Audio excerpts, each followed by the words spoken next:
Ahoy hoy, friends and enemies. I'm back to doing this. I'm also going to try the ad-libbing part again because who knows, maybe I'll get the hang of it this time.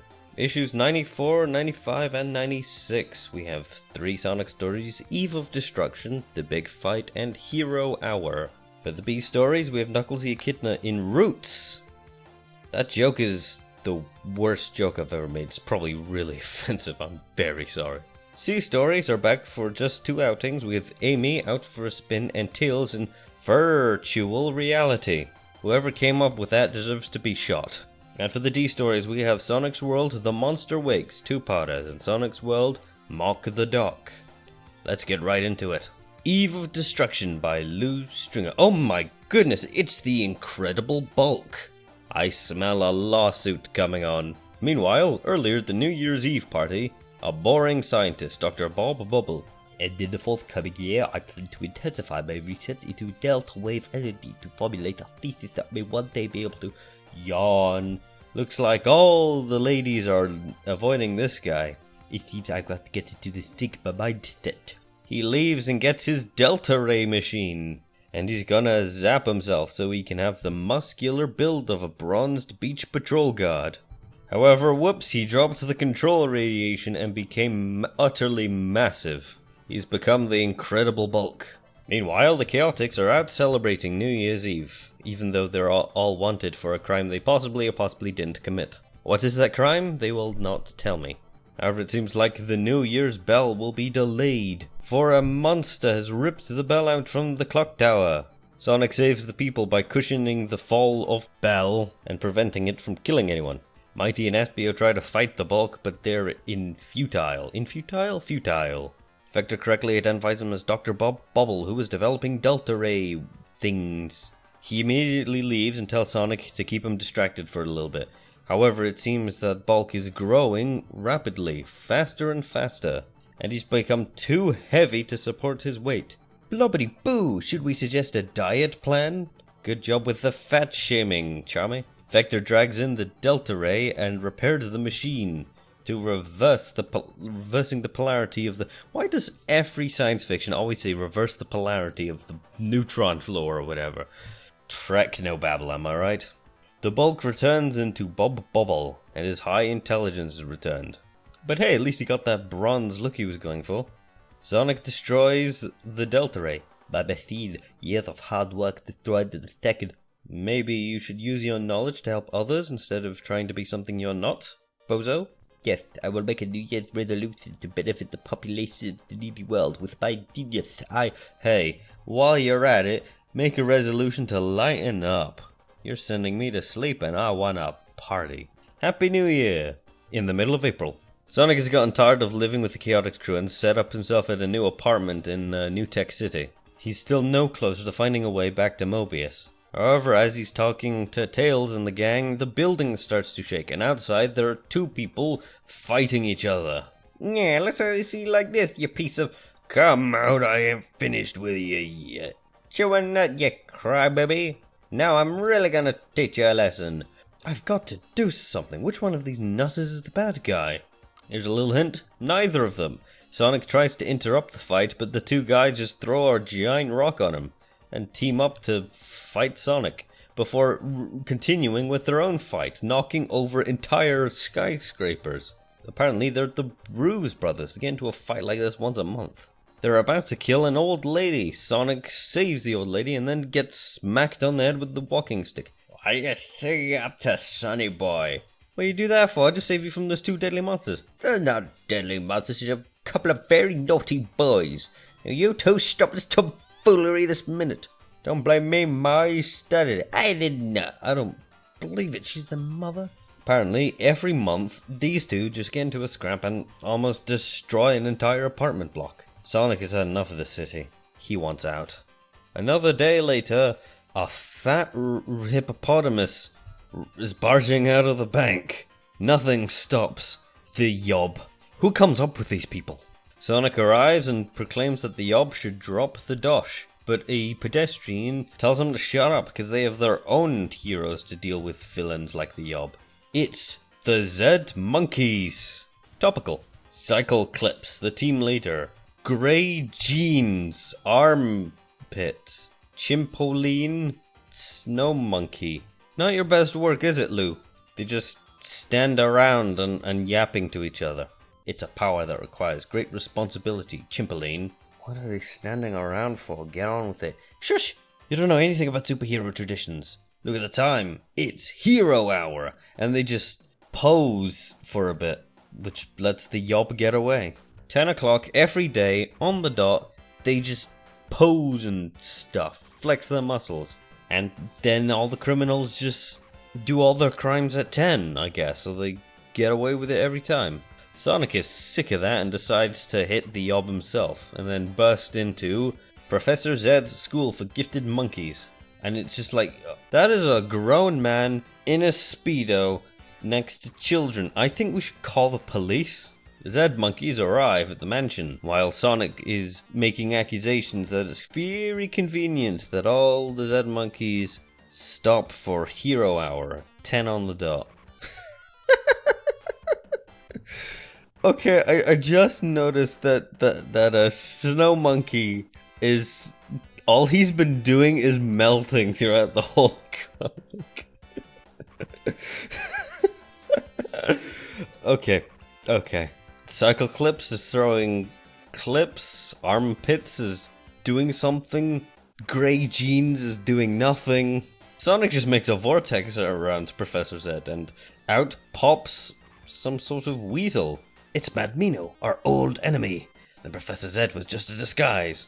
Yep, he was wearing a padded costume and set himself up as the leader just to make the heroes gullible enough to do Hero Hour. How did you know the Professor Zed wasn't real, bub? You could say the signs were there. Literally, a sign. Well, learning from experience, the Zed monkeys have put an end to Hero Hour.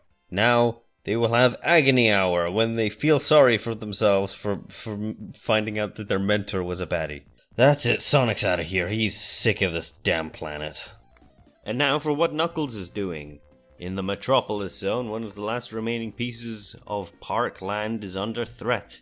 A woman seems to be having some of her visions, some sort of small flying creature. You know, like a pterodactyl. So much for predictions being reliable. Knuckles drops in to save the peaceful protesters from the axe-wielding robots. However, one of the protesters, a cat woman, recognizes Knuckles and transforms using some sort of magic. That was amazing. How did you do that? Magic. Anyone can learn. All it took me was 15 years of dedication and personal sacrifice. I sort of imagine this magic cat wielder with a sort of like, I want to say French Caribbean accent, like the kind you see in Death in Paradise. Looks like the cat is a bit of a flirt too. They destroy all the robots and it's the coolest thing they've ever seen. Knuckles recommends that everyone returns to their domiciles. However, they insist they have to protect the park. What's so special about the trees? Allow me to answer that question. Holy crap, it's the Great Deku Tree. It is some sort of bloody ent. Oh, and the cat's name is Ebony. I didn't recognize when Knuckles and Ebony shared names, I guess. My cat is climbing over my chair. It is the Great Elder Tree. Robotnik wants to clear this land so he can build a tower block. And you can't really ask a tree to move. I am the eldest of the fauna, and I speak for the whole ecosystem of the planet Mobius. The planet has been polluted, and it is time to call a halt. This is incredible. You trees are something special. We are no more precious than the other trees on Mobius. Only one of your race would think talking was so important. Oh great, it's a sassy talking tree. The tree also joins the idea that the protesters should leave for their own safety, but the protesters still insist on protecting the tree. But then two cyborg gorillas and Master Splinter in a bad outfit show up. Pajamas, the old lady, also fortune sees something. They're running away in a forest, like the one they were already in. Seems that Master Splinter is a magic user, and Knuckles is tough enough to fight two cyborg gorillas. Seems that Poundland Master Splinter is called Omen. The green gorilla fires a missile at Knuckles, but Knuckles dodges only for it to then hit what was directly behind Knuckles. The tree, the Elder Tree. You have destroyed the eldest of us all. His wisdom and his beauty is lost forever. And suddenly roots begin springing up from the ground. Hey, it's just like the Pajamas predicted. The ancient trees have sworn to take their revenge on the whole damn planet. But that doesn't stop the gorillas or the fighting. Ebony is trapped within a bunch of ropey tentacles. Yup, I've seen this hentai before. And Knuckles is caught with a blaster behind his head. The trees see this as evidence that the flesh creatures know nothing but destruction and must be destroyed themselves. You think you can take over the planet? Don't make me laugh. Don't be a fool, Omen. We have seen the power of you trees. How you made this entire forest grow in minutes. I know my kind have caused great destruction amongst your race. I can't change that, though I wish I could, but we've tried to do better. The reason some of us are here now is that we were trying to help you. What would the Elder Tree have done? Knuckles' plea did not fall on deaf ears. Huzzah. The gorillas and Master Splinter have been taken away by the trees. They've been warned never to return. We've won. Yeah, but we were too late to save the Elder Tree. Do not grieve for this, Elder. His time will come again. What exactly do you think he meant by that? Sedge me. 2 days later, Dr. Robotnik, unusually charitable, did not destroy the forest. Instead, he quarantined the entire area. This makes it a safe haven of nature and beauty in the Empire. And where the Elder Tree once stood, the tree shall grow once again. Alright, 2 short and sweet sea stories now. We got Amy's Adventures out for a spin with Techno the Canary. These two. They will definitely be shipped in gay shippings down the line. They find a spinning top, and they recognize it. It's some sort of mini flying saucer from the Marble Garden Zone. Must have fallen down months ago. They take it back to Techno's workshop and they manage to fix the thing. It will actually enable Amy to fly alongside Shorty and Tails. Techno even added a remote control, which will be very handy. They won't stand a chance now that Amy's airborne. When suddenly, out of nowhere, outlaw, eggs terminate, eggs acute. A laser blast is fired that would have shaven Amy's hair right off. Hair or quills? Probably bit of both, actually. Amy doesn't have the experience to evade the egg robos, not on this thing, unless you're playing Sonic Origins. They have a cloaking device which renders them invisible. They could reappear without Amy being able to avoid it. Oh no. No escape. Now take you for extermination. Sounds painful. Mind if I back out? Request denied. No escaping execution.